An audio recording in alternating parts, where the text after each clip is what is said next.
नमस्कार शेतकरी बंधूंनो, आज आपलं स्वागत आहे कास्तकार स्पिरिट या माझ्या यूट्यूब चॅनलला. आणि आपण बघू शकता हे माझ्या शेतामध्ये. माझं नाव संतोष खडतकर, मुक्काम पोस्ट चंदनखेडा, तालुका भद्रावती, जिल्हा चंद्रपूर. आणि गेल्या 3 वर्षापासून मी या माझ्या आपण जे पाठीमागे बघता या शेतामध्ये गेल्या 3 वर्षापासून टरबूजची लागवड करतोय. आणि या टरबूजच्या लागवडीमध्ये आता ही जी आपण बघताय ही लागवड 31 डिसेंबरची लागवड आहे. आणि ही 31 डिसेंबरची लागवड फार थंडी असल्यामुळे थोडं यावर्षी वेल वाढीसाठी अडचणी निर्माण झाल्या, परंतु आता ही वेल आता सुटायला लागलेले आहे. 31 डिसेंबरची लागवड आहे.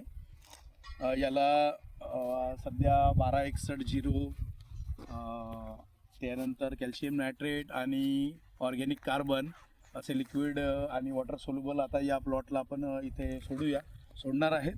आणि विशेषतः यावर्षीचं विशेष महत्त्व म्हणजे मित्रांनो, गेल्या 3 वर्षापासून टरबूज तर मी करतोयच, पण यावर्षी काही एरियाचा दौरा केल्यानंतर असं लक्षात आलं की आपण टरबूजवरती उन्हाळी हंगामासाठी एप्रिल आणि मे महिन्यासाठी काही मिश्र पीक पण आपल्याला करता येईल या उद्देशाने आपण इथे बघू शकता. मी इथं एक झेंडूची लागवड इथे 2 ते 2.5 फूट अंतरावर टरबूजमध्ये झेंडूची लागवड केलेली आपल्याला दिसतंय. आणि आता हे झेंडूला सुद्धा नवीन पालवी येताना आपल्याला दिसतंय. म्हणजेच एकंदरीत शेती टरबूजची करत असताना आपल्याला दुसरं सुद्धा उत्पादन मिळावं या उद्देशाने आपण असे काही प्रयोग दरवर्षी करत असतो. मी माझ्या एरियात माझं स्वतःचं माही ॲग्रो एजन्सी म्हणून स्वतःचं शॉप या चंदनखेड्यामध्ये आहे. आणि दरवर्षी मी एक नवीन प्रयोग आपल्या एरियातल्या शेतकऱ्यासाठी किंवा आपल्या स्वतःला शेतीमध्ये आवड असल्यामुळे मी करत असतो. धानाच्या पेरणीची संकल्पना असो किंवा बाशी धान असो, त्याचं उत्पादन असो, हे दरवर्षी मी घेत असतो. आणि आता आपण बघू शकता इकडे पाठीमागे टरबूज, त्यानंतर इकडे पाठीमागे जर आपण बघाल तिथे मक्का पीकसुद्धा मी घेतलेलं आहे. या इकडे आणि मक्का पिकासोबतच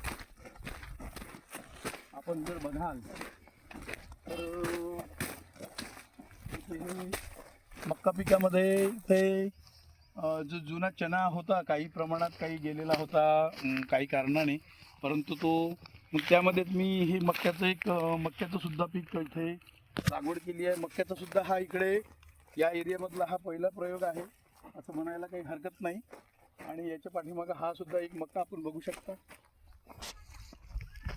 अशाच विशेष शेती म्हटलं की काही ना काही वेगळंपणा करायची पाऊस माझ्यासारख्या युवा वर्गाला आहे आणि आम्ही ते करत असतो. मक्याचं हे पहिलं पीक आहे इथे इरिगेशनमधलं. आणि त्यातल्या त्यात ड्रीपमधलं हे पहिलं आहे.